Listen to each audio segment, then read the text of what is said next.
शुरू में तो ये था भी ये कीड़े कमच पे गए हो यार, मतलब राजनीति तो वही थी ना कि ये फालतू का काम थी, हाँ।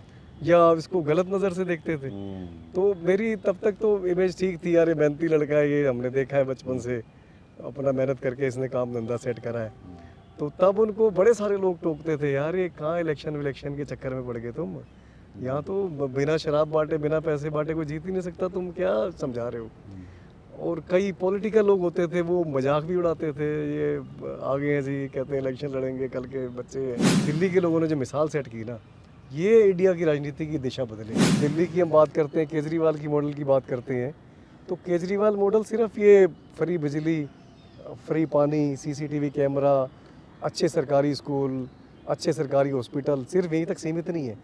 केजरीवाल मॉडल को अगर आपने शब्दों में अगर समझाना हो, वैसे तो मुश्किल काम है, पर मेरे को ये लगता है कि अपने वादों को पूरा करना, ये केजरीवाल मॉडल है। जब दिल्ली गवर्नमेंट का 5 साल का काम देखा, ऐसे ऐसे काम देखे जो मतलब लोगों ने सपने में भी नहीं सोचे थे, वो केजरीवाल साहब की सरकार ने करके दिखाए।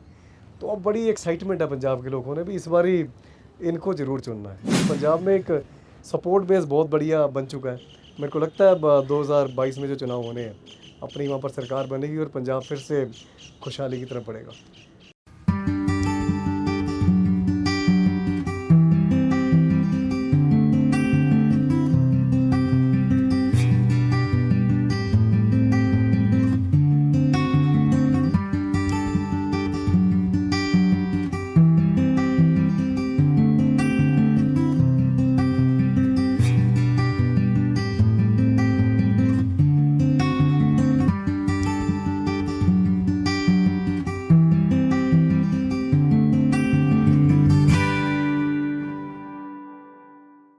सत श्री अकाल वीर जी। सत श्री अकाल शालीन भाजी, क्या हाल है आपके? बस जी वधिया, बड़े दिनों बाद मुलाकात हुई थोड़े नाल हाँ, भी।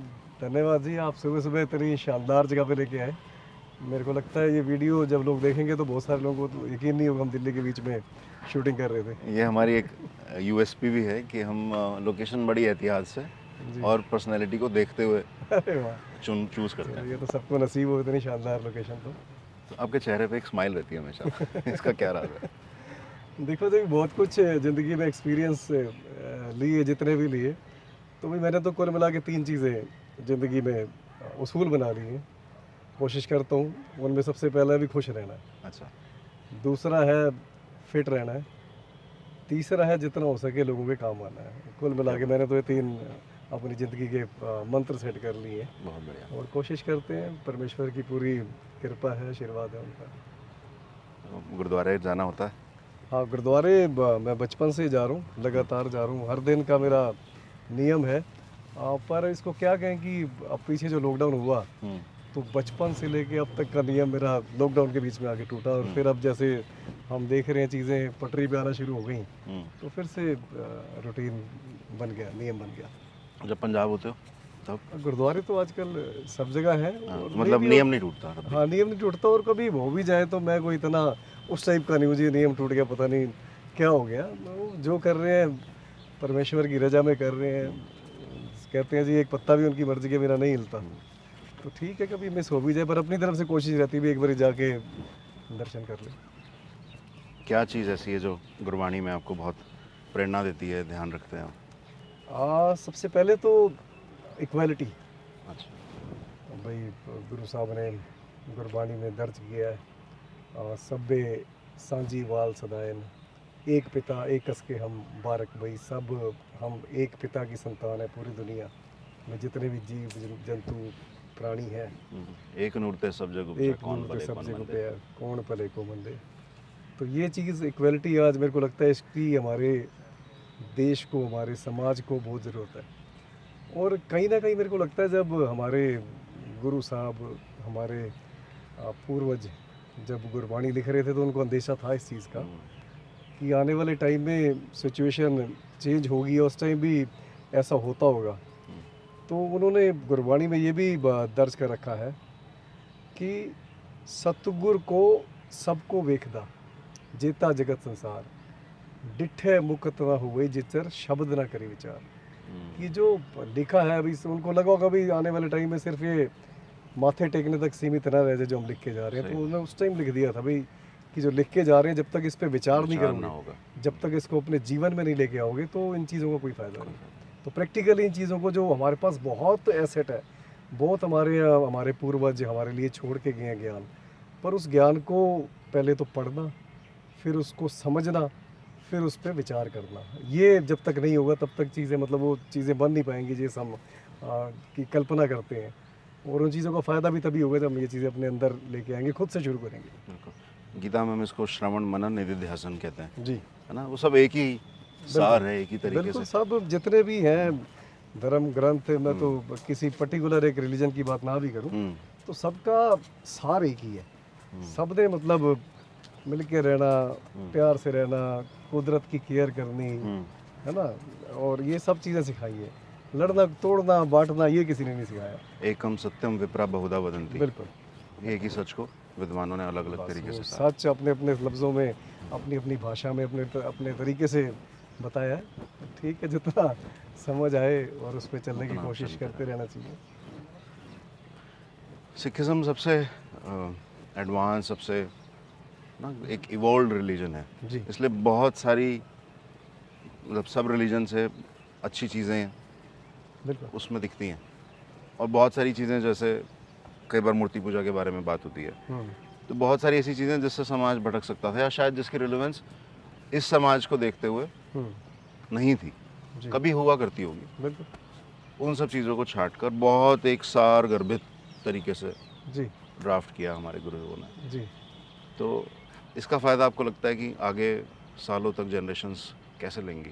हाँ, अभी भी मेरे को लगता है कई बार जब लोग कर्म कांडों में, वहमों में से निकलने के बाद रियलाइज़ करते हैं कि हम तो ऐसे ही इन चीज़ों में उलझे रहे। मैं किसी पर्टिकुलर चीज़ पे नहीं डिस्कस करूँगा, पर कई शताब्दियाँ पहले गुरु साहब इनमें से निकाल के गए वहमों भरमों से, सीधा आत्मा और परमात्मा का, आपके कर्मों का, आपके आने वाले समय से जो लेना है, कर्मों ने किस्मत बनानी है, ये सब चीज़ों पे जोर डालकर बता के गए। और मेरे को लगता है प्रैक्टिकली आज हम खुद इन सब चीज़ों को एहसास करते हैं, रियलाइज़ करते हैं कि भाई कर्मों से ही किस्मत बनती है और आत्मा परमात्मा का सीधा कनेक्शन है, बशर्ते आप उसको इस्टेब्लिश करें, आप समझ पाएँ, आप वहाँ तक पहुँच पाएँ। तो मेन कोशिश रहनी चाहिए कि ये चीज़ें हम समझें और कोशिश करते रहें। मतलब पहुँच तो कौन सकता है, वो कहते हैं जी आदमी की औकात तो नमक की डल्ली जैसी है। वो समुंदर के बीच में जाके ये कोशिश करे कि मैं तल तक पहुँच जाऊँ, तो पहुँच तो नहीं सकते, बस कोशिश करते रहना चाहिए। दिल्ली विधानसभा जी, देश की सबसे यंगेस्ट असेंबली में से एक है। अभी तक जितना मेरा इंटरेक्शन हुआ है, जितना इंटरव्यूज़ लिए हैं मैंने, और जितना एमएलएस के साथ और अपने कार्यकर्ताओं के साथ संवाद रहा है मेरा, हाँ जी, उसमें मैंने एक कॉमनैलिटी तो ये आइडेंटिफाई की है कि सब लोगों के अंदर एक स्पिरिचुअल वैल्यूज़ और एथिकल वैल्यूज़ और एक संस्कार जिसे हम कह सकते हैं, बड़ी इंटैक्ट हैं। जी, दिल्ली असेंबली एक यंगेस्ट असेंबली है, तो एक तो देश की यंगेस्ट असेंबली होने का गर्व से हमारे को बिल्कुल। एक तमकाम मिला हुआ है। लेकिन दूसरी कॉमनैलिटी जो मैं आइडेंटिफाई करता हूँ वो ये कि ज़्यादातर एमएलएज स्पिरिचुअलिज्म में, रिलीजन में नहीं। रिलीजन हमें सिखा सकता है कि सामने वाले को क्या करना है, कैसे पहनना है, क्या उठना है, दूसरे को कंट्रोल करना सिखाता है। स्पिरिचुअलिज्म हमें सिखाता है कि अपने को कैसे कंट्रोल करना है। मेरे को लगता है कि थोड़ा सा बैकग्राउंड में हमें फिर से झांकना चाहिए। जब ये पार्टी नहीं बनी थी, तब पार्टी नहीं बनी थी तो किसी को ये भी नहीं मालूम था भाई मैं एमएलए बनूंगा, किसी की वैसी इंटेंशन भी नहीं थी। पर जिस इंटेंशन से हम सब लोग इकट्ठे हुए थे, वो इंटेंशन बड़ी प्योर थी। वो इंटेंशन एमएलए बनने की तो बिल्कुल नहीं थी। तब तो वो अन्ना हज़ारे जी के मूवमेंट से सारे इकट्ठे होना शुरू हुए थे और जन लोकपाल आंदोलन की लड़ाई होती थी। उसके बाद खैर वो सिलसिला आगे बढ़ता गया, पर जिस भावना से वहाँ आए थे ना, वो भावना बड़ी जिम्मेवारी वाली भावना थी। मतलब एक परिवार को अपने बचाने वाली, आप अगर देश को अपना परिवार मानते हो, अपने सिस्टम को बचाने की भावना से आए थे। और वो भावना अपने आप, मतलब वो उसी आदमी को वहाँ खींचेगी जिसकी इंटेंशन क्लियर होगी, जिसकी इंटेंशन दूसरे के लिए कुछ करने की होगी। खैर सिलसिला आगे बढ़ता गया। आज तो चीज़ें अपने आप को साबित कर चुकी हैं, समय अपने आप चीज़ों को साबित कर चुका है। तीसरी बारी दिल्ली विधानसभा में आम आदमी पार्टी की सरकार है, मेजोरिटी है, और यंगेस्ट असेंबली का दर्जा हमें प्राप्त है। और यंगेस्ट असेंबली भी जो है वो बड़े मार्जिन से, अगर आप पूरे इंडिया की जो असेंबलीज़ है वहाँ के एमएलएस की एवरेज एज कैलकुलेट करो तो दिल्ली असेंबली उसमें नंबर 1 पे आती है यंगेस्ट असेंबली में, और अच्छे खासे मार्जिन के साथ आती है। तो कहते थे भी युवाओं की भागीदारी होनी चाहिए राजनीति में। आज ये जो नए तरीके की राजनीति की शुरुआत अरविंद केजरीवाल जी ने की, उसका जो सुख है वो पूरी दिल्ली वाले भोग रहे हैं। और मैं जाता हूँ दूसरी स्टेट्स में भी जाने का मेरे को मौका मिलता है, तो मेरे को लगता है आज पूरे भारत की हर स्टेट का हर नागरिक ये चाहता है भी हमारे यहाँ पर अरविंद केजरीवाल जैसी सरकार हो, क्योंकि जो काम दिल्ली की सरकार कर रही है दूसरे मतलब सोचते हैं, अभी भी हैरान होते हैं मतलब सुनकर कि अच्छा ऐसे भी हो सकता है, मतलब बिजली का बिल ज़ीरो आ सकता है। मेरे को याद है मैं बिज़नेस करता था 2013 के पहले, सारे दिल्ली वाले इस चीज़ के गवाह होंगे कि 2013 के पहले बिजली का बिल हर परिवार का मतलब एक टेंशन होती थी, मंथली जो एक्सपेंस होता है उसका मेजर अमाउंट होता था। अभी आप देखो मतलब ज़ीरो बिल आ रहे होते हैं, अपने आप में बहुत बड़ा काम है। मेरे को मेरे इलाके के बुज़ुर्ग मिलते हैं, वो बताते हैं जी हम पहले वाली मुख्यमंत्री साहिबा के पास जाते थे, वो कहते थे जी मैं क्या करूँ, बिजली की तो प्राइवेट कंपनी है, बिल तो हर साल बढ़ रही है। तो अब वो जब ज़ीरो बिल आ रहे हैं इतने सालों से, तो वो मतलब क्यों ना तारीफ करें, क्यों ना हर बार पिछली बार से बढ़कर हमें प्यार दें। और बिजली के बिल ही नहीं, मतलब इसमें आप प्राइवेट स्कूलों की फ़ीसों की बात कर लो, पानी के बिलों की बात कर लो, मतलब दिल्ली के काम गिनवाऊंगा तो ये पूरा एपिसोड भी कम है। पर मैं ये कह रहा हूँ कि ये मैसेज पहुँच गया कि अगर सरकार की इंटेंशन क्लियर है तो मतलब सरकार क्या कुछ कर सकती है। नहीं तो मारते रहो, बहाने मारते रहते थे पहले वाले जी, महंगाई तो बढ़नी है, फंड नहीं है। मेरे मुंह से आज तक नहीं निकला मतलब कि फंड नहीं है। जो काम पब्लिक बोलती है उसका प्रपोजल बन जाता है, वो ग्राउंड पे डिलीवर हो जाता है। और ऐसे ऐसे काम इलाके वालों के कहने के ऊपर हमने कर दिए जो आज तक नहीं हुए थे। हम तो बल्कि नए लोग थे, हमें तो कुछ मालूम भी नहीं था, पर वो सारे काम चाहे दिल्ली गवर्नमेंट की बात करें चाहे लोकल एमएलएस के लेवल पे बात करें, क्योंकि एक इंटेंशन क्लियर है। इंटेंशन ये थी भी कुछ करके करना है, कुछ सिस्टम चेंज करना है। गुरु की फौज जी। तो मैंने ऑब्जर्व किया आपके काम करने के स्टाइल को। आप बाइक पे घूमते हो, जी। पंजाब के प्रभारी हो, है ना, लेकिन एक ज़मीन से जुड़ते हुए जितना आपके कॉन्स्टिट्यूंसी है वहाँ पर आप घूम रहे हो। जैसे पहले एक पंजाबी मुंडा होता था, घूमता था, लोगानू सत श्री अकाल बोलता था, काम करता था पैरी पहना करके। तो आज भी वो एसेंस आपने बरकरार रखी है। बहुत लोगों में बहुत कुछ बदला है, हमारे लाइफस्टाइल बहुत हद तक बदले हैं, लेकिन ये एसेंस आपने कैसे बचा के रखी? नहीं, मेरे को बड़ा मज़ा आता है ये करने में। आज जब मेरे इलाके के आम घरों में ये बात हो रही होती है ना, वो एमएलए थे साढ़ा भरा है, एमएलए थे मेरा पुत्र है, तो ये मतलब उनके लिए तो खुशी की बात है। मेरे को लगता है मेरी सबसे बड़ी एसेट भी यही है कि अगर मेरी असेंबली के हर घर वाला, किसी को मैं बेटे जैसा लग रहा हूँ, किसी को मैं भाई जैसा लग रहा हूँ, तो मेरे को इससे ज़्यादा क्या चाहिए। मतलब हर बारी मैं पहली बार इलेक्शन लड़ा तो मेरा 2000 का मार्जिन था, वो बड़ी टफ फाइट थी। अगली बार इलेक्शन हुआ, लोगों ने सरकार के काम देखे, हमारे काम देखे, हमारे बारे में समझा, तो 10 गुना मार्जिन बढ़ गया। अच्छा। 2 बार के बाद तो एंटी इनकमेंसी होती है, मार्जिन कम होते हैं। तीसरी बारी वो और मतलब 150 गुना हो गया, 20 से 30 हज़ार हो गया। तो ये जो आशीर्वाद मतलब बढ़े जा रहा है, लोगों का प्यार बढ़े जा रहा है, लोगों का सपोर्ट बढ़े जा रहा है, तो और इससे ज़्यादा क्या चाहिए होता। अपना तो कई बारी घर जाने तक को दिल नहीं करता, मतलब इलाके में होते हैं तो चलो यार, मतलब लोगों के बीच में इतना प्यार मिल रहा होता है। भाभी से डर तो नहीं लगता घर जाना ना जाने का? क्या नहीं, इसमें मैं बड़ा, मेरे को लगता है मैं खुश नसीब हूँ कि परिवार का पूरा सपोर्ट साथ में रहा, पहले दिन से रहा। जो करीबी दोस्त हैं, शुरू में तो इतने खुल के लोग नहीं आए थे साथ में, तो उस टाइम फैमिली वाले होते थे, कुछ यार दोस्त होते थे, कुछ पार्टी के और वॉलंटियर होते थे, तो फैमिली की सपोर्ट के बिना तो चीज़ें मुश्किल हो जाती हैं। पर आज भी मतलब फैमिली की सपोर्ट बरकरार रहती है। इवन वो हेल्प करते हैं कई बार ऑफिस के कामों में, या उनको भी अब, क्योंकि जिस एरिया से मेरे को सेवा मिली है, मैं एमएलए हूँ, मैं उसी इलाके में पढ़ा हूँ, उसी में मैं बड़ा हुआ हूँ। मेरी सिस्टर्स की शादी भी वहीं हुई, मेरी वाइफ भी उसी एरिया से है, तो सब ऑलरेडी मतलब किसी ना किसी को फादर साहब के लिंक है, कोई ना कोई काम आ ही रहता है, तो सारे हेल्प करते हैं काम करवाने में। और एक बहुत बड़ी अपने साथियों की टीम है, सब मिलके अच्छा कर रहे हैं। अरेंज मैरिज आपकी? अरेंज मैरिज है पक्का। चलिए आइए बैठते हैं।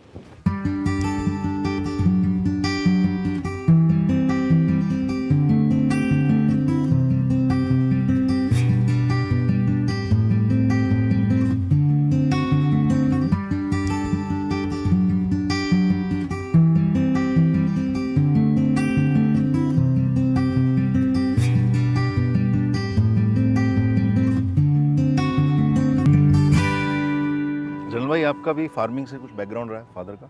हाँ बिल्कुल, मेरे दादाजी ने जो मेरे पिताजी को दिया था पेशा वो फार्मिंग ही था। अच्छा, कहाँ पे? पार्टीशन के बाद हमारे जो ग्रैंड फादर्स थे, मेरे दादाजी थे ग्रैंडफादर, उनको ज़मीन मिली थी, ये रुद्रपुर है, हाँ, आजकल उत्तराखंड उत्तराखंड में में। आ गया है। इसके पास फार्म था हमारा। और मेरे फादर का भी पेशा खेती बाड़ी था, पर मेरे को लगता है कि आज से मैं लगभग 30 साल पुरानी बात कर रहा हूँ, और आज भी थोड़ी ज़मीन वाला किसान कोई बहुत ज़्यादा वेल ऑफ नहीं होता। तो मेरे पिताजी भी वो ज़मीन बेच के और हम फिर दिल्ली मूव हो गए, दिल्ली शिफ्ट हो गए। कब की बात? ये 90 के पहले की बात है, 90 से। तो फिर पिताजी ने यहाँ बिज़नेस वगैरह किया। काफ़ी मेरे को भी मतलब फैमिली के हालात ऐसे थे एक टाइम पे कि 10वीं करके मेरे को काम पे लगना पड़ गया था। अच्छा, जी 10वीं के बाद ही? हाँ, यहाँ तिलक नगर जो स्कूल है, सरकारी स्कूल, यहाँ से 10वीं की थी मैंने 95 में, तो फिर मेरे को काम पे लगना पड़ गया था। क्या काम कर रहे थे आप? तब तो क्या मिल रहा था, लोग कहते थे उस टाइम पे जी कोई हाथ का हुनर सीख लो, ज़िंदगी में काम आएगा कभी, काम ढूंढना नहीं पड़ेगा। तो मेरे को एसी रिपेयर वाली एक शॉप पे काम मिल गया था। अच्छा, तब 300 रुपये महीना तनख्वाह होती थी 95 में? 95 में, 10वीं पास करके। तो 3 साल मैंने लगभग वो काम किया। 15 से 18 साल की मेरी एज हो गई और 300 से लेकर 800 मेरी तनख्वाह हो गई अच्छा, 3 साल में। और पर ये मेरे को एक एडवांटेज हो गया कि 18 साल की उम्र में मैं एक एयर कंडीशन खुद इंस्टॉल कर लेता था, मतलब जो एक इंजीनियर काम करता है। सिर्फ हालांकि इंस्टॉल या उसे रिपेयर वगैरह भी? रिपेयर तो मतलब छोटी चीज़ हो गई, सर्विस पे जाते ही थे, घर घर असेंबल कर लेते थे पूरा? असेंबल भी कर लेता था। अच्छा, और 18 साल की उम्र में देखता था हमारे पास वो ITI से इंटर्नशिप करने आते थे, उनको खाली वो किताब का और थोड़ा बहुत मालूम होता था, पर मैं 18 साल की उम्र में पूरा एक मतलब ट्रेंड एयर कंडीशन का इंजीनियर बन चुका था। तो आज आपके घर में एसी कोई हाँ, आज रिपेयर भी मैं करता हूँ, मैं फिल्टर और कूलिंग साफ़ कर लेता हूँ, कूलिंग कोयल साफ़ कर लेता हूँ। ये सारी चीज़ें कुछ छोटे मोटे चीज़ें होती हैं, तो खुद टूल किट रखने का बहुत शौक है मेरे को, जहाँ भी होता हूँ मेरे पास टूल किट ज़रूर होती है। अच्छा, तो वो काम मैं खुद ही करता हूँ सारे, अच्छा लगता है आज भी करके। पर आपने तो बिजनेस किया था राजनीति में आने से पहले, बिल्कुल, वहाँ कैसे मैं पहुँचे? अगर ये कहूँ कि मेरा तीसरा जन्म है यही, इसी जन्म में ही, अच्छा, तो कोई ये हैरानी वाली बात नहीं है। जब मैं जॉब करता था तब मेरे को यही सपना था भी मैं बड़ा होकर बिजनेसमैन बनूंगा। और वो धीरे धीरे मतलब लगभग उसमें आप ये मान लो कि 15 साल लग तो गए, पर वो मेरा सपना सच हो गया। जॉब करते करते, क्योंकि 800 रुपये बहुत कम होते थे, 800 में कुछ भी नहीं होता, तो ज़्यादा तनख्वाह के लिए फिर मैंने वो जॉब छोड़ के और सेल्समैन की जॉब में की। अच्छा, सेल्समैन की जॉब तो मिल ही जाती थी, कुछ नहीं मिलता तो सेल्समैन की जॉब तो हाँ, मिल ही सही। जाती थी। तो वहाँ सैलरी अच्छी थी, पर वहाँ ये बड़ा प्रेशर होता था जो मशीन बेचने का। पर उसमें मेरे को ये मिला एडवांटेज कि मेरे को बोलना चालना सिखा दिया। मैं इतना शाई था, मैं अपने घर में भी शर्मा शर्मा के बात करता था। तो वो जब वो सवेरे सवेरे जाके गुड मॉर्निंग सर, पटाख दरवाज़ा बंद आ जाते हैं सवेरे सवेरे, गुड मॉर्निंग सर, तो वो डोर नॉकिंग ने बोलना चालना सिखा दिया। और जिस कंपनी में मैं जॉब करता था वो वैक्यूम क्लीनर हमारा प्रोडक्ट होता था, उसके बाद वाटर प्यूरीफायर आ गई, तो वाटर प्यूरीफायर से बहुत मेरे को फिर ग्रोथ मिली। अभी जो मेरा बिज़नेस भी हुआ वो वाटर प्यूरीफायर का ही था, और अपना वो चलता रहा, सिलसिला काफ़ी चलता रहा। और मेरे को लगता है आप लगातार काम करते रहते हो, मेहनत करते रहते हो, तो कुदरत बीच बीच में आपको कुछ मौके ज़रूर देती है, बीच बीच में मतलब आपको जैकपॉट ज़रूर देती है। तो वो जॉब करते करते फिर वो मैं बिज़नेस में आ गया धीरे धीरे, और बिज़नेस धीरे धीरे बढ़ते बढ़ते बढ़ते इतना ठीक ठाक हो गया कि जिस कंपनी में मैं जॉब करता था हम उसी कंपनी के सप्लायर बन चुके थे। अच्छा, हाँ, उस कंपनी के सप्लायर बन चुके थे, और फिर फैक्ट्री वगैरह लग गई, तो वो मेरा जो सपना मैंने बताया कि बड़ा होकर बिज़नेस करूँगा, वो मेरा सच हो चुका था। क्या बात है। और सब ठीक ठाक हो गया था, फैक्ट्री लग चुकी थी, यहाँ दिल्ली में ऑफिस था, इंपोर्ट वगैरह का काम था। थोड़ा सोशल कुछ करने की कोशिश की, आपस में ट्रेड वालों को जोड़ने की कोशिश की, तो हमने एक एसोसिएशन बना ली अपने ट्रेड की। अच्छा, मैं आज भी उसका चेयरमैन हूँ, ऑप्टिमा करके। वो आपने बनाई थी कभी? हाँ, वो हमने ही बनाई थी, हमने थोड़े से लोगों ने शुरू की थी, पर आज पूरे इंडिया से उसमें जितने भी वाटर प्यूरीफायर का काम करते हैं वो सारे उसके मेंबर्स हैं। मैं थोड़ा कम टाइम दे पाता हूँ, तो पहले मैं जनरल सेक्रेटरी था, अब मेरे को चेयरमैन बना दिया है यहाँ बैठ के। रिलैक्स पोजीशन पे जी। रहो। बहुत प्यारा सफ़र है आपका। राजनीति में आना कैसे हो गया? देखो इंटरेस्ट था कभी बचपन में? नहीं, कभी मैंने तो कभी नहीं सोचा था कि मेरे को जो बिज़नेस मैंने छोटे से शुरू किया था, एक टाइम पे वो ठीक ठाक हो गया, तो मैंने कभी ज़िंदगी में ये नहीं सोचा था मैं बिज़नेस छोड़ के कुछ और करूँगा या कर सकता हूँ। हम यूरोप गए थे अपनी एग्जीबिशन लगाने ट्रेड की, नीदरलैंड। तो वहाँ कुछ दिन मैं अपने एक बचपन के दोस्त के पास रहा। अच्छा। तो वहाँ जो मैंने कुछ ऐसी चीज़ें देखी, मेरा थोड़ा माइंडसेट चेंज हुआ उसके बाद। मैंने देखा यहाँ हमारे को हम तो बहुत खैर रिलीजियस लोग हैं सारे, गुरुद्वारे मंदिर भी जाते हैं, खूब हमारे को धर्म पे ज्ञान भी दिया जाता है, सब मोह माया है, सब यहीं रह जाएगा। पर वहाँ मैंने जो लोगों का एक लाइफस्टाइल देखा, तो वो सही में इस चीज़ को फॉलो कर रहे थे। नीदरलैंड में?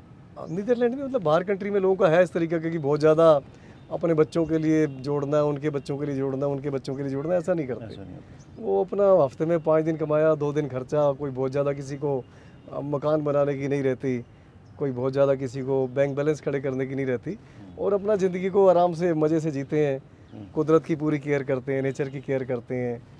तो ये सारी चीज़ें मैंने वो देखी, तो मेरे को एक ये लगा कि यार ये पैसा कमाने वाली रेस का कोई अंत नहीं है, मतलब ये एंडलेस है। वो तो अडानी अंबानी जैसों की भूख आग नहीं मिटी, तो हम तो बहुत छोटे से थे, हमारा क्या।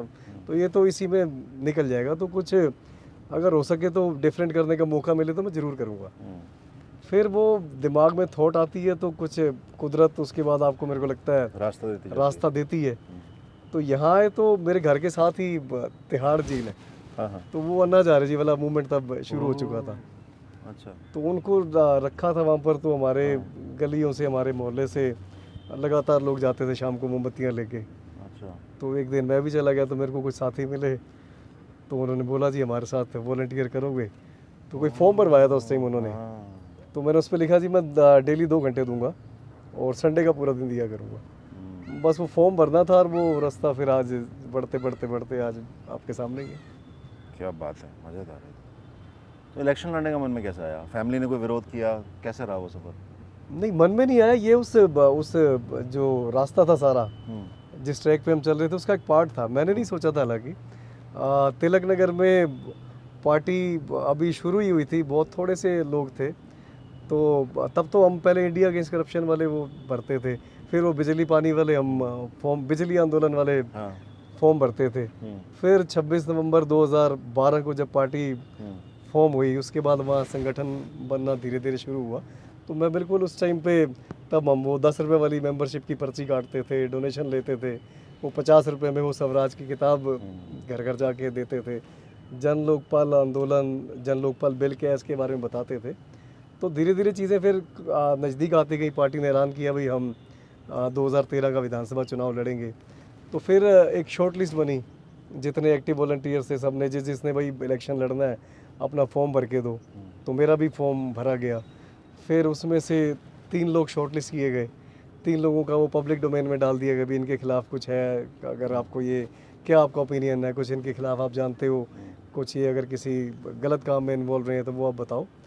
उसके बाद फिर इंटरव्यूज़ हुए और मेरे को फाइनली मौका मिला तिलक नगर से 2013 दिसंबर में जो चुनाव थे वो चुनाव लड़ने का। और इलाके के लोगों ने समझा, तिलक नगर उन 28 सीटों में जिनमें पहले 28 एमएलए बने थे। तो मैं शुक्रगुजार हूँ आज भी अपने इलाके के लोगों का, सबसे पहले पार्टी का जिन्होंने मेरे को उस समय मौका दिया था, और तिलक नगर वालों का जिन्होंने उस समय इस चीज़ को समझा कि ये कुछ अलग करना चाहते हैं, ये कुछ नया करना चाहते हैं। अरविंद केजरीवाल जी के उस विज़न को समझा, और आज उस चीज़ का फ़ायदा पूरी दिल्ली उस समय तो एक्सपेरिमेंट था। एक्सपेरिमेंट, पहली बार कोई पार्टी चुनाव लड़ रही है जी, 28 सीट किसी असेंबली के अंदर मिलना, ये तो एक चमत्कार। बिल्कुल बिल्कुल। मैं बताऊं 8 दिसंबर 2013 उस दिन जो चुनाव के नतीजे आए थे, वो आज तक नहीं भूलता। वो एक एक सेकंड दिमाग में प्रिंट है। बेशक उसके बाद 2 बार ये और आ गए, हम बहुत अच्छी तरह, बहुत बड़े मार्जिन से जीते, पर वो आज भी पूरी तरह एक गाड़ी याद की तरह है। एक एक बूथ खुल रहा था। वो कैंपेन जो की थी वो बहुत लंबी कैंपेन थी, घर घर हम गए, 17,000 कुछ घरों में खुद गए हम, डेटा हर दिन का वो गूगल शीट होती थी। बहुत, मेरे को लगता है बहुत सारे अच्छे लोगों ने जो उस समय से साथ लगे हैं, बहुत मेहनत की।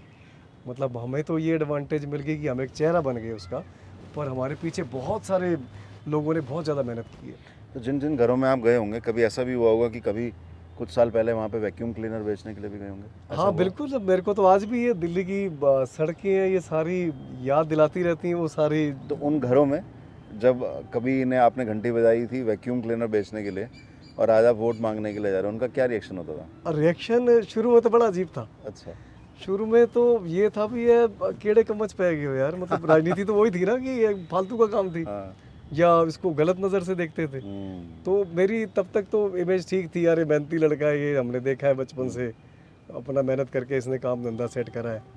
तो तब उनको बड़े सारे लोग टोकते थे, यार ये कहाँ इलेक्शन विलेक्शन के चक्कर में पड़ गए तुम, यहाँ तो बिना शराब बांटे बिना पैसे बांटे कोई जीत ही नहीं सकता, तुम क्या समझा रहे हो।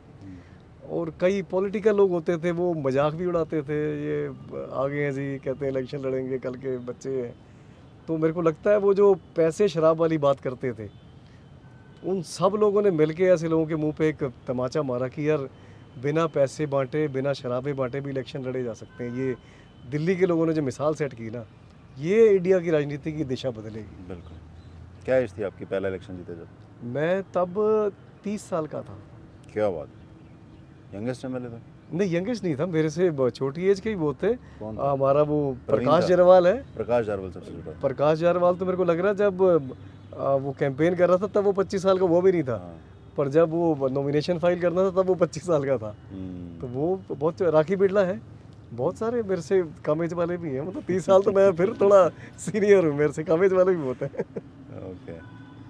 अब आपको पंजाब की जिम्मेदारी मिली हुई है आजकल, क्या सपने हैं पंजाब को लेके?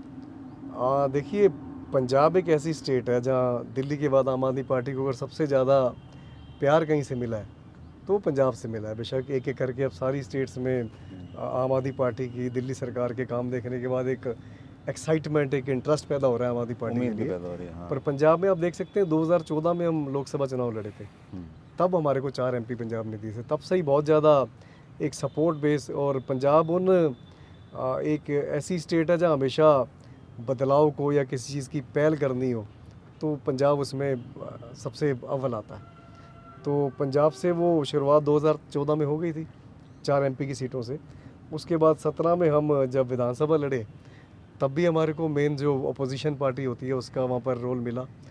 अब पंजाब के लोग ये रियलाइज़ करते हैं कि 2017 में हमसे कुछ कमी रह गई। जब दिल्ली गवर्नमेंट का 5 साल का काम देखा, ऐसे ऐसे काम देखे जो मतलब लोगों ने सपने में भी नहीं सोचे थे, वो केजरीवाल साहब की सरकार ने करके दिखाए। तो अब बड़ी एक्साइटमेंट है पंजाब के लोगों ने भी, इस बारी इनको ज़रूर चुनना है, क्योंकि पंजाब ने बहुत सहा है पार्टीशन के टाइम से लेकर और आज तक। मतलब पंजाब एक सोने की मतलब चिड़िया कह लो ऐसी स्टेट थी, मतलब रिचेस्ट स्टेट थी। तो वो आज जिस कगार से गुजर रही है, पंजाब का जिक्र हो तो आज नशे का जिक्र ज़रूर आता है, पंजाब का जिक्र हो तो बेरोज़गारी का जिक्र भी आता है, आजकल किसानों के प्रोटेस्ट का बहुत बड़ा मुद्दा चल रहा है। तो बहुत बड़े बड़े इशू हो गए जो मतलब एक जिम्मेवार सरकार अगर वहाँ होती तो ये सब नहीं होते। पंजाब में गुरु साहब की बेदबी का आजकल बहुत बड़ा इशू बना हुआ है। 2017 में लोगों ने मतलब लोगों को भ्रमित कर गई कांग्रेस, कैप्टन अमरिंदर सिंह के वो गुटखा साहब पे हाथ रख के झूठी कस्में लोगों को गुमराह कर गए। तो लोग आज इस चीज़ को मान रहे हैं। ये जो दिल्ली की हम बात करते हैं, केजरीवाल की मॉडल की बात करते हैं, तो केजरीवाल मॉडल सिर्फ ये फ्री बिजली, फ्री पानी, CCTV कैमरा, अच्छे सरकारी स्कूल, अच्छे सरकारी हॉस्पिटल, सिर्फ यहीं तक सीमित नहीं है। केजरीवाल मॉडल को अगर आपने शब्दों में अगर समझाना हो, वैसे तो मुश्किल काम है, पर मेरे को ये लगता है कि अपने वादों को पूरा करना, ये केजरीवाल मॉडल है। वादे तो हर पार्टी भर भर के करती है, इलेक्शन में बड़े बड़े 100 पेज के मैनिफेस्टो भी निकालती है, पर उन वादों को अगर पूरा कोई करना जानता है तो वो केजरीवाल मॉडल है। उस चीज़ का आज जिक्र हो रहा है। भाई इन्होंने कहा बिजली फ्री देंगे, इन्होंने दी, इन्होंने कहा पानी फ्री देंगे, दिया, इन्होंने सरकारी स्कूल प्राइवेट से बढ़िया करने की बात की, करे, हॉस्पिटल की बात करी, किए, और जो नहीं कहा था जैसे लेडीज़ के किराए हमने महिलाओं बहनों के लिए फ्री किए, ये तो हमने कहीं मैनिफेस्टो में नहीं लिखा था, पर वो भी करके दिया। मतलब जो कहा था उससे ज़्यादा डिलीवर किया एक ऐसी पार्टी है। तो हर स्टेट का हर निवासी ये चाहता है यार ऐसी सरकार हो जो मतलब कहने से ज़्यादा करके दे, या तो जो कहते हैं उसको बंद करके रख देते हैं, मैनिफेस्टो को कोई उसके बाद खोलता तक नहीं। तो लोग इस चीज़ को लेके बहुत एक्साइटेड हैं। और पंजाब में एक सपोर्ट बेस बहुत बढ़िया बन चुका है। मेरे को लगता है अब 2022 में जो चुनाव होने हैं, अपनी वहाँ पर सरकार बनेगी और पंजाब फिर से खुशहाली की तरफ बढ़ेगा। जो यूथ है, पार्टी का कैडर है, पार्टी के लोग हैं जो कहीं ना कहीं हमारे इंटरव्यूज़ को सुन रहे हैं, या आप प्रेस कॉन्फ्रेंसेस अटेंड करते हैं, आपको ट्विटर पे फॉलो करते हैं, इंस्टा पे फॉलो करते हैं, वो ये जानना चाहते हैं कि ये जो सफ़र है हमारा दिन से रात तक जो हम जी रहे हैं, ये कितना आसान है, कितना मुश्किल है। क्या कोई एक यंगस्टर जो कभी सोचता है कि हाँ देश की राजनीति बदलनी चाहिए, मान लीजिए आज वो गुजरात में बैठा है, किसी गांव में बैठा है, और वहाँ वो ये सोचता है कि हाँ यार आम आदमी पार्टी का विज़न तो सही है, ये लोग दिखते तो मेहनती हैं, ये लोग दिखते तो ईमानदार हैं, ये लोग दिखते तो हैं जिनके मन में एक उज्जवल भारत की कल्पना है, उसको हम कैसे ये विश्वास दिलाएं कि जर्नैल सिंह यदि 30 साल में एमएलए बन सकते हैं, बहुत सारे कार्यकर्ता यदि 18 साल से 40 साल के बीच में इस पार्टी को यहाँ तक पहुँचा सकते हैं, तो वो अपना टाइम जब देने के लिए एक फॉर्म भरता है या कॉल करता है, तो उसके मन में ये कैसे उम्मीद हो कि हाँ जो मैं काम कर रहा हूँ उससे कुछ रिजल्ट आएगा। देखिए शरीन भाई, जो सामने दिखता हो उससे बड़ा प्रमाण तो वैसे कुछ होता नहीं, पर फिर भी मैं ये बात ज़रूर कहूँगा कि आम आदमी पार्टी ने एक मॉडल सेट कर दिया है। मॉडल सेट ये कर दिया है कि दूसरी पार्टियों में हमने देखा कि जनरेशंस निकल जाती थी लोगों को काम करते हुए, वही झूठे वादे, भाई इस बार तेरे को टिकट दे देंगे, इस बार तेरे को टिकट दे देंगे, पर टिकट फिर परिवार के आदमी को, वो परंपरा चलती रहती थी। आम आदमी पार्टी ने इस कल्चर को ख़त्म किया है। मैं बता रहा हूँ, मैं और मेरे साथी प्रमाण है जिनका कोई राजनीति से लेना देना नहीं था, और बिल्कुल एक आम साधारण पार्टी मेंबर के तौर पर सबने शुरू किया था। पब्लिक को तो इस चीज़ का मतलब फ़ायदा मिला ही मिला, जो गवर्नमेंट बनी उसकी स्कीम्स का फ़ायदा मिल रहा है, पर एक यूथ के लिए भी इसमें स्कोप इसलिए है कि पहली बार भारत में काम के दम पर वोट मांगने वाली राजनीति की शुरुआत हुई है। युवा अगर इसकी तरफ प्रेरित होते रहेंगे, इसमें पार्टिसिपेट करते रहेंगे, तो इसको और मजबूती मिलती रहेगी और ये पूरे भारत में फैलती रहेगी। जिनको कोई डाउट है वो दिल्ली आके उस डाउट को क्लियर कर लें। दिल्ली सरकार के जो काम है वो ज़मीन पे उतरते देख लें, या मेरा और हमारे साथ बहुत सारे मेरे जैसे साथी हैं उनका ट्रैक चेक कर लें। पिछले 10 साल में उन्होंने वॉलंटियर के तौर पर शुरू किया और सब आज सेटिस्फाई हैं। सबसे पहली जवाबदारी तो मेरे को लगता है अपने आप को होती है। बिल्कुल ठीक बात। शाम को जब हम घर जाके सोते हैं तो 10 मिनट बेडरूम में एक बार ज़रूर आत्मचिंता होता है इस चीज़ पे कि भाई आज हमने क्या क्या किया, अपने आप को, अपनी आत्मा को सेटिस्फाई करने के लिए हमने क्या क्या काम किए। तो वो जब आत्म मंथन होता है तो मेरे को लगता है कि वो बहुत उससे तसल्ली मिलती है और अगले दिन काम करने की हमारे को प्रेरणा भी मिलती है कि हमारे पास इतना स्कोप है, हमारे देश में, हमारे शहर में अभी इतना कुछ करना बाकी है। मेरे को लगता है एक छोटी सी शुरुआत हुई है, छोटी सी शुरुआत हुई है और उसको अभी बहुत आगे तक लेके जाना है। लोगों का पूरा आशीर्वाद, लोगों का पूरा प्यार हमारे साथ है कि लोग देख रहे हैं कि ये लोग काम करना चाह रहे हैं और ये रिज़ल्ट भी दे रहे हैं। तो इस चीज़ को आगे बढ़ाना पड़ेगा, सबको मिलके बढ़ाना पड़ेगा और पूरा हर चीज़, मतलब नौजवान जो चीज़ हाथ में पकड़ेंगे वही चीज़ आगे जाएगी, उसके बाद आने वाली जनरेशन उस चीज़ को पकड़ेगी तो आगे जाएगी। अब पॉलिटिक्स ही सिस्टम को बदल सकती है, इस चीज़ को समझना पड़ेगा। इंडिविजुअली भी मैं मानता हूँ कई सारी NGOs बहुत अच्छा काम करती हैं, पर सरकार जब साफ़ नियत वाली हो, सरकार जब किसी चीज़ को ठान ले अच्छी नियत के साथ, तो वो उस चीज़ का बेनिफिट बहुत लार्ज स्केल पे जाता है। आज दिल्ली में हम देख रहे हैं ना किस तरीके से लोगों को, चाहे हम एजुकेशन की बात करते हैं, चाहे हम बिजली के फ्री बिलों की बात करते हैं, मैं बार बार चीज़ें रिपीट इसलिए कर रहा हूँ कि मेजोरिटी में इन चीज़ों का फ़ायदा दिल्ली के लोगों को मिल रहा है। तो जब आप अपने साथ 10 मिनट रात को गुजार रहे होते हैं, क्या चीज़ें ऐसी हैं जो आपको सुकून देती हैं? मोटी मोटी कुछ चीज़ें जो आपको मन में आती हो, जिससे आपको ये खुद पे एहसास रहता हो खुद से कि भाई जो ज़िंदगी में इस एज में मैं कर सकता था उससे बहुत आगे का किया। देखिए, हम सब MLAs का एक रूटीन है कि हम डेली लोगों के बीच में ज़रूर जाते हैं। अब लोगों के बीच में जाएंगे तो नेचुरली लोग अपनी ज़रूरतें बताते हैं। कई तो आम ज़रूरतें होती हैं, भी हमारे यहाँ पानी गंदा आ रहा है, हमारे यहाँ सीवर की लाइन पड़ने वाली है, हमारे यहाँ कैमरे लगवा दो जी, मेरे बच्चे का स्कूल में एडमिशन करा दो जी।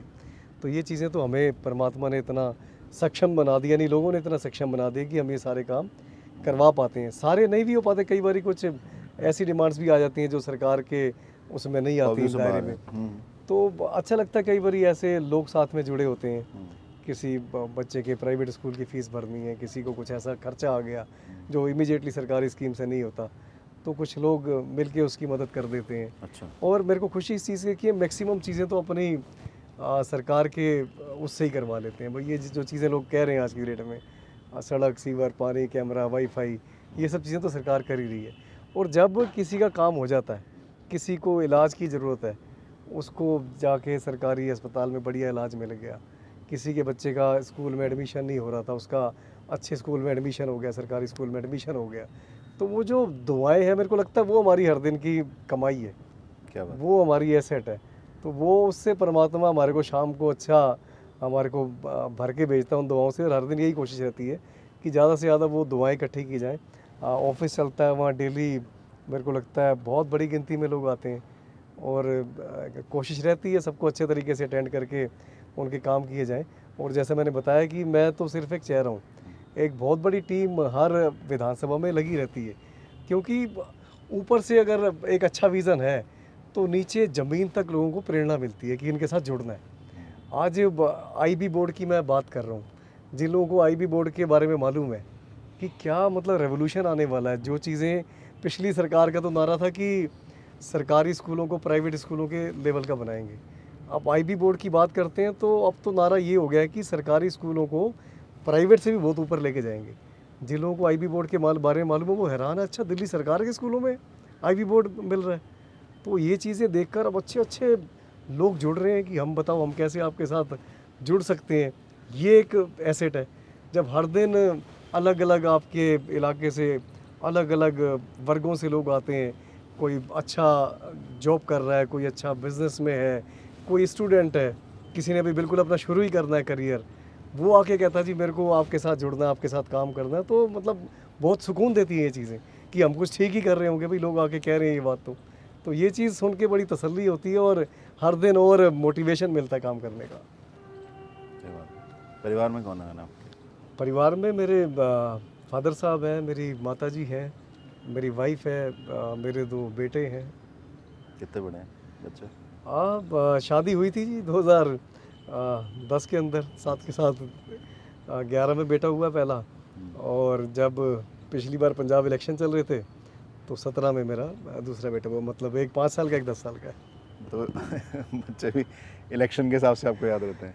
कैंपेन के हिसाब से मेरे को कैंपेन के मालूम है, हिसाब से याद रहते हम वो मजीठा में कैंपेन कर रहे थे, हाँ। तो बिल्कुल फाइनल दिनों में कैंपेन थी। अच्छा। तो मेरे को मालूम था भाई यहाँ किसी भी दिन मेरे को किसी भी टाइम फ़ोन आ सकता है। तो फिर आजकल अच्छा है भी वो डॉक्टर बता देते हैं भाई आप आ जाना। और इस दिन तो 30 जनवरी को मेरा जो छोटा बेटा उसकी डिलीवरी होनी थी, तो मैं 29 की रात को निकला, 30 को सुबह डिलीवरी हुई और मैं शाम को वापस मजीठा पहुंच गया। तो बड़ा वहाँ हमने सेलिब्रेट फिर वहाँ पर किया, सारा मेरे जो साथी थे उन्होंने वहाँ केक वेक काटा।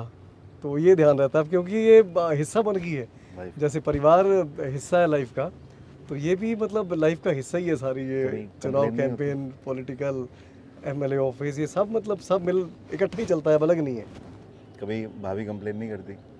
नहीं, टच वुड अभी तक तो सब ठीक चल रहा है, बढ़िया चल रहा है और सपोर्ट करते हैं। कभी कभी अगर कुछ ऐसी नाराज़गी हो जाती है, भाई आजकल फिर बहुत घर पे कम रहना होता है, तो कंपनसेट कर देते हैं थोड़ा, आके कभी कहीं डिनर करा दिया, कभी कुछ मान ली भाई थोड़ी बहुत। पंजाब के लोगों को बहुत उम्मीद है कि आम आदमी पार्टी आएगी, कुछ विज़न किसी एक चीज़ के ऊपर कुछ ऐसा आपको लगता है कि ये समस्या है और ये समाधान है? देखिए, पंजाब की आप 2-3 बड़ी समस्याएं गिनेंगे तो आज की डेट में पिछले 1-1.5 साल से जो सारी दुनिया देख रही है, वो ये जो खेती कानूनों से पंजाब को नुकसान होने वाला है, पंजाब को क्या सारे देश को होने वाला है, और उसके ख़िलाफ़ जो पंजाब के लोग प्रोटेस्ट पे उतरे, धीरे धीरे करके सारा देश इकट्ठा हो गया। ये एक बहुत बड़ी समस्या है। अगर ये कानून इम्प्लीमेंट हो गए तो पंजाब के एक आम किसान को, देश के एक आम किसान को ये समझ आ चुका है कि ये धीरे धीरे हमारी ज़मीनें खो लेंगे, खींच लेंगे और बड़े कॉरपोरेट्स के हाथ में सब कुछ आ जाएगा। इसी के लिए ये अपना जान की परवाह ना करते हुए पिछले 9 महीनों से आंदोलन कर रहे हैं। और पंजाब को मेरे को लगता है एक खेती को नई दिशा देने की ज़रूरत है। किसान बहुत मेहनती कौम है, किसान को अन्नदाता कहते हैं, पर एक डाइवर्सिफिकेशन अगर स्टेट गवर्नमेंट की नीयत इस तरीके की हो जैसे दिल्ली में है, तो खेती में बहुत सारे ऐसी स्कीम्स, फसलों की डाइवर्सिफिकेशन, नई क्रॉप्स और कई तरीके के ऐसे काम जैसे अभी एमएसपी का झगड़ा है, ये सब मेरे को लगता है स्टेट गवर्नमेंट के लेवल पे ही सुलटाया जा सकता था, पर कभी वो विज़न नहीं रहा जैसे दिल्ली गवर्नमेंट का है। ये विज़न आ जाए तो खेती जो अभी सेंट्रल गवर्नमेंट को लगता है ये एमएसपी देना हमारी लाइबिलिटी है, ये पंजाब की एक एसेट बन सकती है। मतलब अल्टरनेट क्रॉप्स अगर वो पैदा करने लगे, इस तरीके की गवर्नमेंट को सपोर्ट करना पड़ता है। सर अल्टरनेट क्रॉप्स का जो आपने विषय उठाया मतलब बहुत रेयर हो गया। ज़्यादा से ज़्यादा हमारे किसान कई तो एक ही क्रॉप पूरे साल में बस एक ही क्रॉप करते हैं, बहुत हो गया तो कोई लोग 2 करते हैं।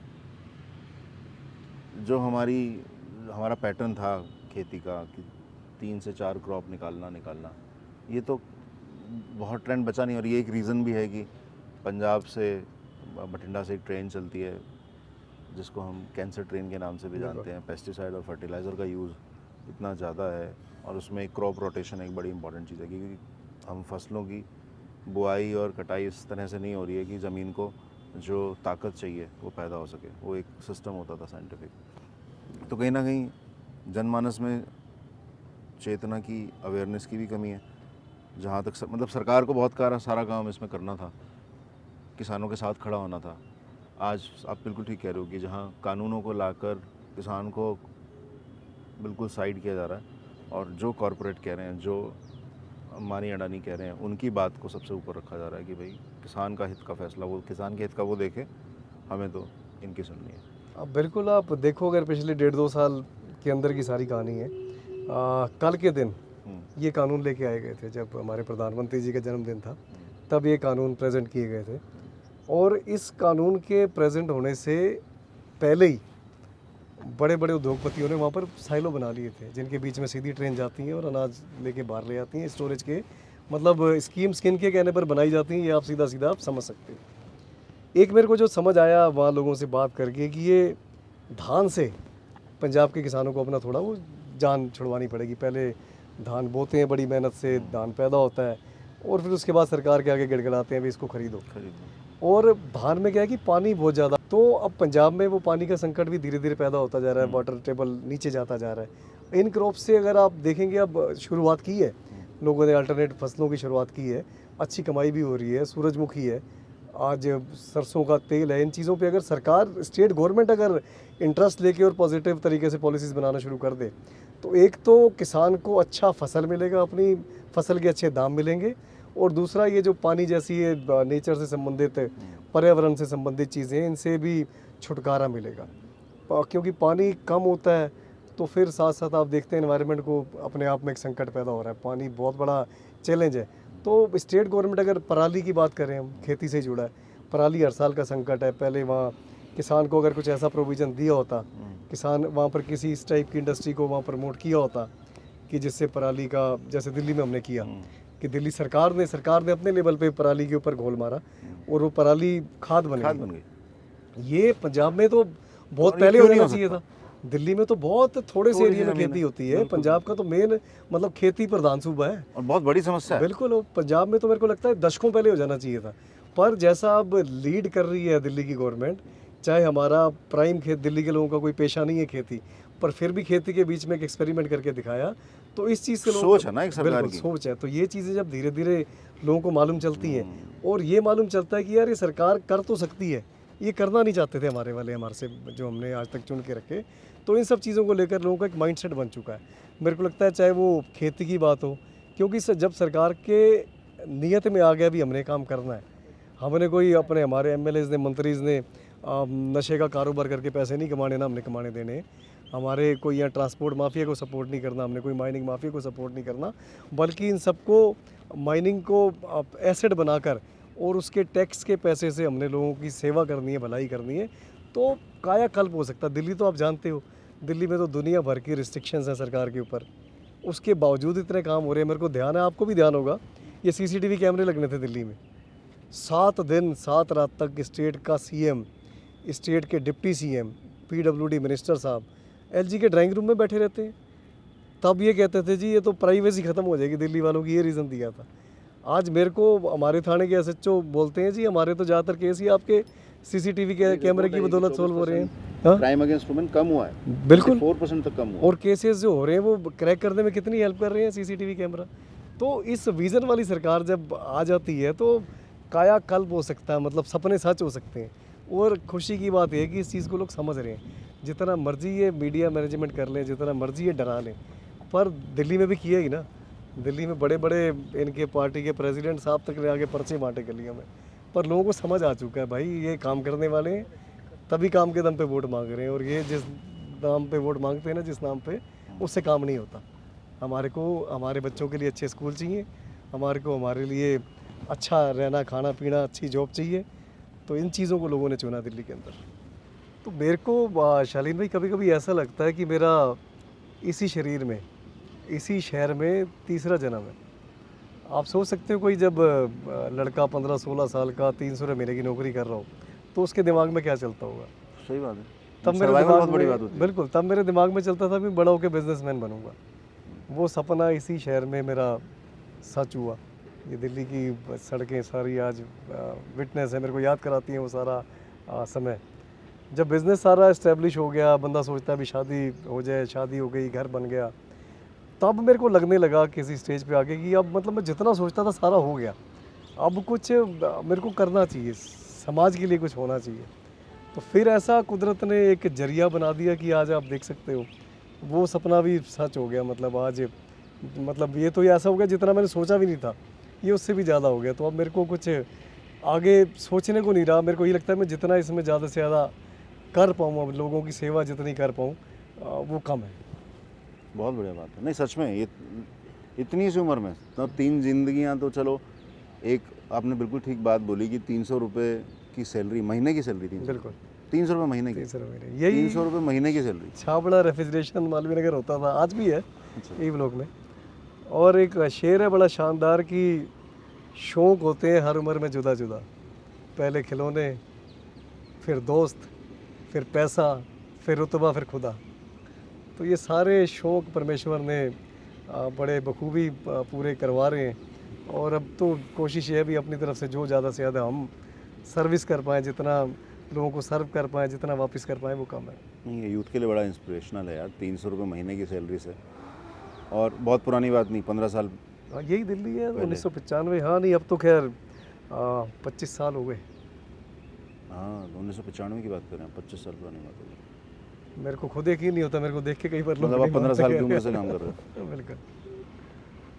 तो जनरल भाई, जब मैं वो सीन मेरे सामने आ रहा है जब आपने बताया कि एक लड़का 18 साल का, 19 साल का, जो घंटियां बजा के और वैक्यूम क्लीनर बेचा करता था, चंद सालों के बाद उन्हीं दरवाज़ों पे एक लड़का खड़ा है जिसको MLA की टिकट दी है आम आदमी पार्टी ने, और वो पहला चुनाव जीता, दूसरा जीता, तीसरा जीता। कोई किस्सा, कोई लम्हा जो आपको आज भी याद रहा हो? जी किस्से तो बहुत सारे हैं और मैं नाम नहीं ले पाऊँगा, नाम लूँगा तो गलत हो जाएगा। बहुत सारे ऐसे घर, बहुत सारे ऐसे मेरे जानकार जिनके पास, जो मेरे को जानते थे, भाई पहले ये हमारे पास वैक्यूम क्लीनर बेचने भी आया, हमारा कभी AC सर्विस करने भी आया। फिर हमने देखा धीरे धीरे ये ग्रो किया, इसने अपना बिज़नेस सेट किया। और जब उनके घर में वोट मांगने गया, पार्टी के बारे में बताने गया, तो बड़ा सरप्राइजिंग सा कईयों का रिएक्शन था, भाजी मतलब है केड़े काम च पै गए हो। मतलब पॉलिटिकल काम या पॉलिटिकल कोई कैंडिडेट आप मान लो, मतलब ऐसे था जैसे कोई, मतलब मैं गलत काम में पड़ गया हूँ कि मतलब ये किन कामों केड़े कमच पै गए हो भाजी, चंगा भला काम कर दे सी। तो उनको लग रहा था शायद मैं किसी गलत डायरेक्शन में चला गया हूँ। पर मैं शुक्रगुजार हूँ, बाकी सब लोगों ने उन चीज़ों को समझा, कई लोगों ने मजाक भी उड़ाई, पर धीरे धीरे समय ने उन सब चीज़ों का, मेरे को लगता है, मुंह बंद कर दिया, उन सब लोगों का मुंह बंद कर दिया। आज वही लोग आते हैं, काम बताते हैं, काम करवाते हैं। तो समय से बड़ा कुछ नहीं होता, और आप अगर सच्ची नीयत लेके कुछ करो तो कुदरत भी आपके साथ होती पर है। हौसले की मिसाल है कि एक 14-15 साल में आप AC असेंबल करना सीख रहे हैं और 30 साल के अंदर आप MLA के लिए खुद को तैयार कर रहे हैं, बड़ा जज्बा चाहिए होता है। और जब आप एमएलए के लिए तैयार हुए होंगे, बहुत सारा कुछ आपको फाइनेंशियली, इकोनॉमिकली आपको बहुत कुछ छोड़ना पड़ा होगा, अपना काम धंधे पे सफ़र किया होगा, तो एक जज्बा तो है। शायद मुझे ऐसा लगता है कि हर कदम पे एक करेज और जज्बा जो हमने अरविंद जी से सीखा है, वही हमारा एक सहारा है। और उसी के बल पे हमारे को, मुझे नहीं लगता कि मतलब यदि मैं देखूं कि सबसे स्ट्रॉन्ग सहारा कौन है हम सब लोगों का इस यात्रा में, जिसने हमारा हाथ थाम के रखा हो, तो सबसे बड़ी जो चीज़ है, एक परसिवरेंस, पेशेंस और हौसला। करेज के बिना शायद हम रुक बिल्कुल। जाएंगे। इसके साथ साथ एक रिस्क लेना भी जो सीखा हमने अरविंद जी से, वही अपनी यस, इतनी बड़ी कमिश्नर की जॉब छोड़ देना, और किस काम के लिए, मतलब सिर्फ एक सिस्टम चेंज करना और समाज के लिए कुछ बेहतर करना, इस सोच को लेकर।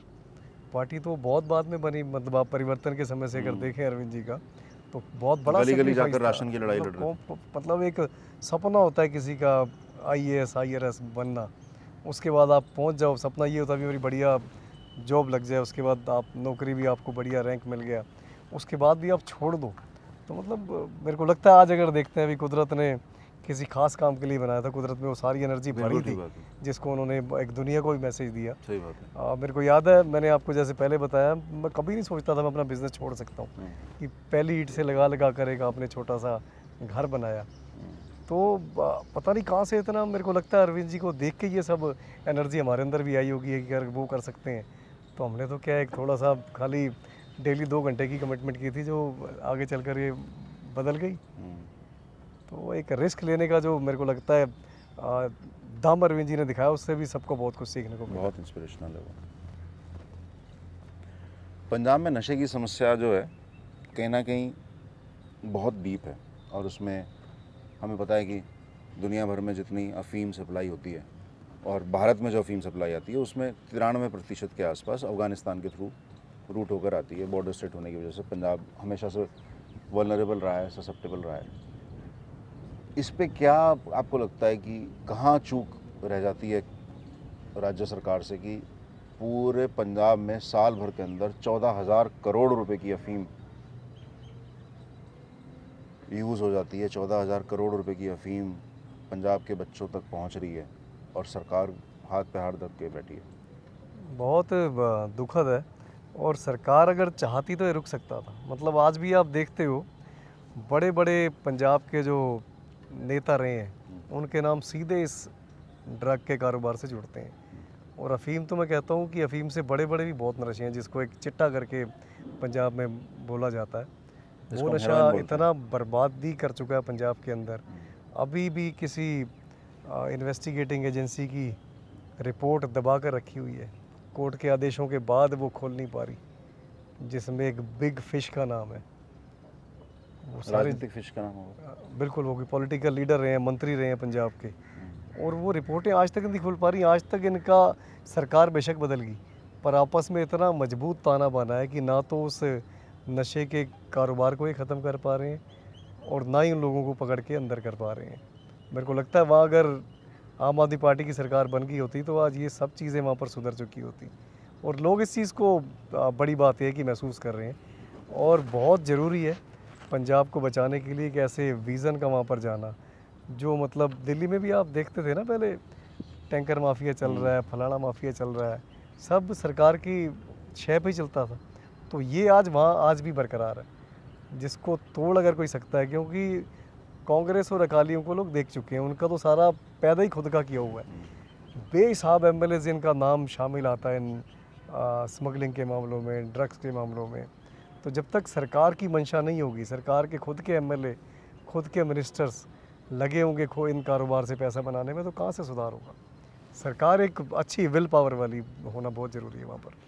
और कैडर में जैसे बहुत सारे, हम ट्विटर स्पेसेस पर भी अनकही अनफिल्टर्ड के एपिसोड्स के बाद छोटा सा सेशन रखते हैं अपने गेस्ट के साथ उनके समय के मुताबिक, तो वहाँ भी बहुत सारे लोगों ने ऐसा फीडबैक दिया कि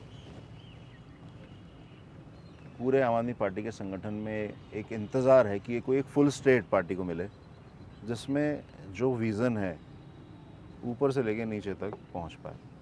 बिकॉज बहुत सारी चीज़ें हम जानते हैं कि हम डेली रूटीन में जो चाहते हैं उसमें बहुत कुछ हम कर पा रहे हैं, बहुत कुछ अभी रुका हुआ भी है, जी, नहीं पहुंच पाता लोगों तक। तो आपको लगता है कि पहला स्टेट पंजाब होगा? 2022 में? बिल्कुल मेरे को पूरी तरह से लगता है, और पंजाब संकेत दे चुका है 2017 में। अब अपोजिशन के बाद अगला स्टेप तो फिर आपका सरकार बनने का ही होता है। और जो पंजाब में आज मैं संगठन की पोजीशन देख रहा हूँ, बहुत मजबूत है। कैडर बूथ लेवल तक हमारी टीम्स बन चुकी हैं, और सबसे बड़ी बात, लोगों का एक बहुत ज़्यादा प्यार, सपोर्ट, एक जोश लोगों के अंदर है। भाई इस बारी केजरीवाल जी का मतलब यहाँ मॉडल, केजरीवाल जी की सरकार यहाँ पर पंजाब में बना रही है। तो जब लोग उठ जाए ना, तो फिर उसको कोई नहीं रोक सकता। लोग अक्के पड़े हैं, लोग परेशान हो चुके हैं कांग्रेस से और अकाली दल से। अब वो बदल ढूंढ रहे हैं। और पिछली बार पार्टी पहली बार लड़ी, हालांकि हमारी और बहुत सारे लोगों की उम्मीद थी शायद पहली बार में ही सरकार बन जाएगी, वहाँ भी ऐसा लग रहा था, पर कुछ कमी रहेगी। और इस चीज़ का हमारे साथ साथ पंजाब के लोग एहसास कर रहे हैं, ये बड़ी चीज़ है। उसको दूर करने के लिए ठान चुके हैं अभी से, ये बड़ी चीज़ है। और इस इलेक्शन में 2022 के अंदर पंजाब वो पहली स्टेट होगी जहां आम आदमी पार्टी की सरकार बनेगी। अरविंद केजरीवाल जी का मॉडल वहां पर काम करेगा, और वो सारे काम वहां पर होंगे जो आज तक कोई पार्टी नहीं कर पाई। क्या बात है। कितना ऑफ्टन जाना होता है आपका पंजाब? देखिए मैंने वहाँ टेम्परेरी रिहाइश रखी हुई है। अब मेरे को कभी अभी जैसे कोई कॉल आ जाए कि शाम को 5 बजे की मीटिंग है, तो मेरे को अब कोई बैग नहीं पैक करना पड़ता, मैं यहीं से गाड़ी उठाऊंगा और सीधा पंजाब पहुंच जाऊंगा। रिहाइश वहाँ पर है। क्या लेवल ऑफ कमिटमेंट है, क्या बात है? कोई मतलब, अब मेरे को लगता है कि जितना पार्टी ने, जितना लोगों ने हमें दिया, हम तो कुछ भी उस हिसाब से वापस नहीं कर पा रहे। 24 घंटे भी करते रहें तो कम है, और तसल्ली मिलती है, करके ही तसल्ली मिलती है। कभी रास्ते में पार्ट करना होता है? हाँ, मतलब ये तो लाइफ का पार्ट है, और सीखने को बचपन से ही मिल रहा है, सुनने को बचपन से ही मिल रहा है, और कोशिश करते हैं सीखने के साथ साथ उसको मतलब इम्प्लीमेंट करें। जैसे मेरे को बड़ी प्यारी लगती है गुरबाणी की लाइन, मीठत नेवी नानका गुण चंगियाइयाँ तत्। मतलब अभी भी लोग बोलते ही है ना, मीठा बोलना है, नीवी का मतलब आपने हम्बल रहना है। तो ये चीज़ें गुरबाणी सिखा रही है, जितना कोई सीख जाए, जितना कोई इम्प्लीमेंट कर ले, उतना बेहतर है। गुरु दी बाणी, बाणी गुर, बाणी विच अमृत बाणी सारा। गुरु गुरु है बाणी, बिल्कुल। क्या बात और साथ में फरीद साहब की बाणी है, है। उसमें वो बोलते हैं जी, बताते हैं, फरीदा बुरे का भला कर, गुस्सा मन ना हटाए, क्या बात है। देही रोग ना लग गई, पल्ले सब कुछ पाए। मतलब बदले की भावना नहीं रखनी, जो आपके साथ बुरा कर रहा है उसका भी बुरा मत सोचो। तो मेरे को लग रहा है कुदरत सही में आपके अंदर ऐसी अगर पॉजिटिविटी भर दे ना, तो वो तो फिर एक ऐसी अवस्था बन जाती है कि फिर कुछ उसके ऊपर नहीं है। और आपने बाबा फरीद का जिक्र किया, बहुत से लोगों को नहीं पता कि बाबा फरीद एक सूफी संत है, उनकी वाणी को भी बिल्कुल गुरबाणी में स्थान मिला है। बिल्कुल, इस चीज़ से भी सीखने की ज़रूरत है कि जहाँ से जो अच्छा मिला, सारी चीज़ों का एक इकट्ठा करके एक समूह बना के उसका नाम है गुरु ग्रंथ साहब। गुरु ग्रंथ मतलब दुनिया की इतनी अच्छी अच्छी बातें बताई हुई हैं। आज देखो, आज की ज़रूरत है, कितने साल पहले, कितने 100 साल पहले गुरु ग्रंथ साहब का प्रकाश हुआ था, तब भी एनवायरनमेंट की बात की थी, पवन गुरु पानी पिता माता तरत महत। क्या बात है ना, आज देखो कितनी ज़रूरत है। आज मतलब हवा को गुरु जैसा दर्जा देने की, इज्जत करने की ज़रूरत है। पानी को बाप जैसी, मतलब पिता जैसी इज्जत देने की ज़रूरत है। आज ये चीज़ें होएं तो आज दिल्ली की आप बात कर लो, पूरी आज दुनिया इंडिया को की बात इसकी कर जरूरत लो। है, मतलब साहब, इस आज विजन की पूरी दुनिया को बिल्कुल, जरूरत है। तो ये चीज़ें कई 100 साल पहले हमारे गुरु, हमारे महापुरुष बता के गए कि इन चीज़ों को फॉलो करो, और साथ साथ एनवायरनमेंट के साथ साथ हर चीज़ वो आपको जीवन में काम आए। मतलब एक जीने का रास्ता है, बिल्कुल। धर्म मतलब जीने का एक रास्ता। बिल्कुल, बहुत सुंदर गुरबाणी की पंक्ति है, क्या पढ़िए क्या गुणिए, क्या वेद पुराना सुनिए, पढ़े सुने क्या होए, जो सहज ना मिले सोए। मतलब आप सुन लो, जितना मर्जी पढ़ लो, पर जब तक उसको इम्प्लीमेंट ना करो तो और उन सब सहज चीज़ों भाव को- से इम्प्लीमेंट ना करो। बिल्कुल ऐसा नहीं कि आपने कुछ मिनट के लिए पढ़ा तब तक रहा, आपके व्यवहार में सहजता से जब तक वो शामिल नहीं हुआ। तो कोशिश करते रहना चाहिए। मेरे को लगता है हमारे को सब कुछ हमारे कल्चर ने, हमारे धर्म ग्रंथों ने बता रखा है, सिखा रखा है। बस कोशिश ये है कि हम उसको कितना समझ पाते हैं, उससे कितना सीख के उसको अपनी ज़िंदगी में इम्प्लीमेंट कर पाते हैं। और तो जो गुरबाणी में है, वो रामचरितमानस में है, वो भगवद गीता में है, वो कुरान पाक में है, बिल्कुल सार सबका सबका वही एक है। ही। और मुझे लगता है कि जो हमारी कॉन्स्टिट्यूशन की मूल भावना थी कि हम किसी एक पंथ के साथ नहीं चलेंगे, बिल्कुल लेकिन हम सब पंथ को पॉजिटिवली, उसकी एसेंस को सब लोगों तक पहुंचाएंगे बिल्कुल और सब धर्मों को अच्छे से प्रमोट करेंगे। इसको यदि प्रैक्टिकली इम्प्लीमेंट किया जाता, कॉन्स्टिट्यूशन की स्पिरिट है, इसको यदि प्रैक्टिकली इम्प्लीमेंट किया जाता, ना कि राग द्वेष में दुनिया को बांट के एक दूसरे से लड़ा के अपने वोट बैंक को इंटैक्ट करना, पोलराइज करके, तो आज देश की सूरत कुछ डिफरेंट होती है। और उसमें कोई एक पार्टी का नाम लेना, कोई एक संगठन का नाम लेना, ये सब ने इसमें इस तालाब को गंदा किया है। बिल्कुल। अच्छा, और मज़े की बात आप देखिए, जो धर्म है वो धर्म भी धर्म निरपेक्षता ही समझा रहे हैं, पर परेशानी की बात ये बन चुकी है कि लोग उस धर्म के नाम पे ही लड़ रहे हैं, बांटे जा रहे हैं और लड़ी जा रहे हैं। जो धर्म कह रहा है भी मिल के रहो, प्यार से रहो, सब एक ही परमेश्वर के हम बच्चे हैं, हाँ। लोग उस धर्म के नाम पे एक दूसरे को काटते हैं, लड़ते हैं, मारते हैं, वो परेशानी होती है वो सब देखकर। और शुरुआत आप देखोगे जपजी साहिब की, एक ओंकार से बात कर रहे हैं, एक ओंकार सतनाम, और ईशावास्य उपनिषद में ईशावास्य मिदम सर्वम यत् किंचन जगत्याम जगत ला अल्लाह इल्लल्लाह, तो सब यही कह रहे हैं कि ईश्वर के सिवा कहीं कुछ और नहीं है और हम सब उस ईश्वर से ही उपजे हैं। इस एसेंस को पहुंचाने के लिए भी मुझे लगता है आप जैसे लीडर्स, आप जैसे स्पिरिचुअल लोग, जिन्होंने अपनी ज़िंदगी में, रोज़मर्रा की ज़िंदगी में कर्म योग के थ्रू देश को बदलने का बीड़ा उठाया है, हम सबको मिलके ये एग्जाम्पल सेट करने पड़ेंगे। बिल्कुल। नहीं तो हमारा वही हाल होगा जो दूसरे देशों का हम देख रहे हैं। बहुत अच्छा लगता है किसी भी एमएलए से हो, किसी कार्यकर्ता से हो, मेरी जीवन की एक हर हफ्ते का एक भले इस एपिसोड सीरीज़ के माध्यम से ही सही, मेरा एक स्केड्यूल में आ चुका है कि आप जैसे यार मित्रों से मिलना बैठना हो रहा है और लगभग हर हफ्ते हो रहा है। बहुत कुछ सीखने को मिलता है। मुझे लगता है कि बहुत लोगों तक ये मैसेज पहुंचेगा और आगे आने वाले जनरेशन्स में ये एक आर्काइव की तरह रहने वाला है कि ये लोग कौन थे जिन्होंने राजनीति बदलने का बीड़ा उठाया। मैंने एक सपना देखा था आंदोलन के समय पे कि एक किताब लिखूंगा आंदोलन को लेकर। क्या बात है। शुरुआत की भी थी, डायरी में कुछ लिखना शुरू किया था। एक मीटिंग के अंदर छतरपुर में एक मीटिंग हो रही थी, आध्यात्मिक साधना केंद्र है वहाँ पे एक मीटिंग में स्वाति मालीवाल मीटिंग ले रही थी और हम लोग सब बैठे थे। उसमें किसी ने वो मुझे 2 मिनट पढ़ने के लिए मांगी और वो गायब हो गई। वो सपना वहीं छूट गया। उसके बाद कभी दोबारा हिम्मत नहीं जुटा पाया कि उसको शुरू किया जाए। तो एक ये डॉक्यूमेंट है जो एक आर्काइव की तरह हमारे साथ रहने वाला है। भले इसमें हम सब लोगों को शामिल ना कर पाएँ, इसमें हज़ारों ऐसी गाथाएँ हैं आंदोलन की जिसने बदलाव की नींव रखी, लेकिन कुछ एक कहानियाँ जो हम लोगों तक पहुँचा पा रहे हैं। और ट्विटर पर भी हम स्पेसेस करेंगे जिससे और दूसरी तरफ से भी बहुत सारी कहानियाँ हम तक पहुँचे और इस यात्रा को ऐसे ही आगे बढ़ाते रहें। आज आपको लोकेशन हमारी कैसी लगी? मैं शालिन भाई लोकेशन का जिक्र करने ही वाला था। कर ही दो बस। मतलब मैं तो एक तो आपका मैंने को धन्यवाद करना था भी आपने मेरे को मौका दिया अरे सर, आपके इस इंटरव्यू में, स्पेशल अनकही में। और दूसरा मेरे को धन्यवाद करना था कि मैं बड़ी मुद्दत से सोच रहा था कि मैं कहीं बैठूं, ऐसी लोकेशन पे जाके मिल ही नहीं रही थी। तो इसके लिए आपका डबल थैंकफुल हूँ मैं कि एक ऐसी लोकेशन जो सही में आपको एक बार कहते हैं ना डिस्कनेक्ट कर देती है। डिस्कनेक्ट होना बहुत ज़रूरी है। बहुत ज़रूरी है। तो आपने आज ये डिस्कनेक्ट करके जो मेरे को एक फील दी है, इसके लिए शुक्रगुजार आपका मैं हमेशा रहने वाला हूँ। अभी यहीं बैठ के नाश्ता भी करेंगे। वाह जी, आज तो लाइन लगानी पड़ेगी आपके धन्यवादों की मेरे को।